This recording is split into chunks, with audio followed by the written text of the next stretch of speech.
MPs are holding an emergency debate this afternoon on overhauling the way that they are policed. This comes after the government sought to prevent the former government minister, Ern Patterson, being suspended for breaching lobbying rules. Mr Patterson had argued that the current system gave him no way to appeal. Well, joining me now from the Institute of Government is their Deputy Director, Hannah White. Thank you very much indeed for being with us, Hannah White.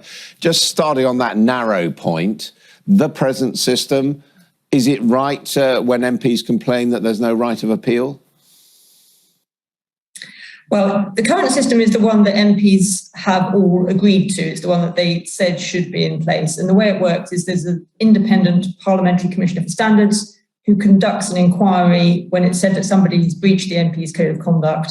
She presents a report to the Committee on Standards, which is made up of 7 MPs, cross-party MPs, and 7 lay members.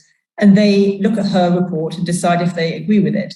And at that point, the MP who's been found to have done something can write to the committee, can say, I disagree with these conclusions that she's reached. And the committee itself can go and commission further work and ask more questions itself and take evidence. And so that is the appeal mechanism that's currently built in. It's an appeal almost to the Standards Committee. And that is what the government is now saying it thinks is insufficient. And what do you think? Do you think MPs should be passing judgment on their own behaviour and voting on it in any case? Well, I think what we demonstrated really, really clearly last week is that it's really impossible for MPs to sit in judgment on their peers. Political considerations come into play, as they did last week. It became a very partisan discussion. Emotional considerations come into play. You know, Ern Patterson is lots of people's friend, and he's had a really difficult situation over the past couple of years. It's really hard for MPs to set that stuff on one side when they're trying to be objective and think about whether someone's broken the rules. So I think, you know, there is definitely an argument for making the system more independent, potentially introducing some independent body to whom an appeal could be made, if that's what MPs feel needs to be done. I mean, MPs always say, look, we make the rules for everyone else. If we can't run our own house, what can we do?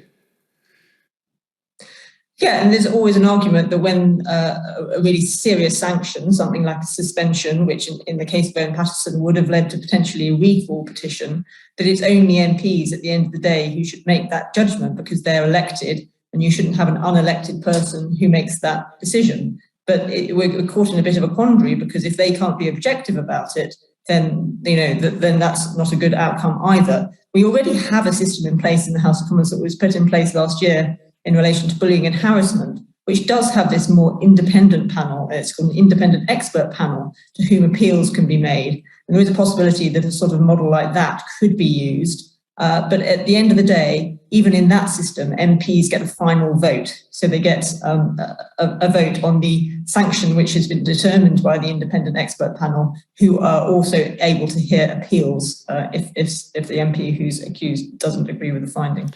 And when a cabinet minister, Kwasi Kwarteng, said that the head of the Standards Committee should consider her position, was that an abuse of his position? I think that was completely inappropriate. Catherine Stone, the Standards Commissioner, can't speak out. She has been doing her job, the job that MPs have asked her to do. If MPs don't like the system that they have chosen to put in place, it's up to them to change it. It's not up to them to criticise the public servants who are doing what they've been asked to do. What about this whole question of MPs having outside interests, paid outside interests?